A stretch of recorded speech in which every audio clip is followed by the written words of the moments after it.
কারো ক্যান্সার দেখে যদি এই দোয়াটা আপনি বিশ্বাসের সাথে পড়েন, জীবনে কোনোদিন ক্যান্সার রোগে আক্রান্ত হবেন না। অনেক সময় এমন হয়, হঠাৎ বিপদের সম্মুখীন হই আমরা, রেডি হয়ে বের হয়েছে অফিসে, হঠাৎ অ্যাক্সিডেন্টে পড়ে যাই, হঠাৎ পেটের ব্যথায় অজ্ঞান, এরকম হয় না? আপনাদের হয় না?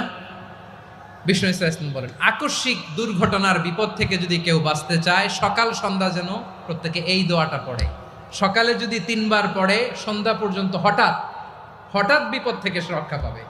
Two be protected from sudden calamity, sudden disaster, sudden calamity, হঠাৎ বিপদ, হঠাৎ ভয়ঙ্কর কোন আকস্মিক বিপদ থেকে আল্লাহ বাঁচায় দিবে। সকালে পড়লে সন্ধ্যা পর্যন্ত প্রোটেক্টেড, সন্ধ্যাবেলায় যদি 3 বার পরে সকাল পর্যন্ত প্রোটেক্টেড। সুবহানাল্লাহ পড়ে। দোয়াটা কি?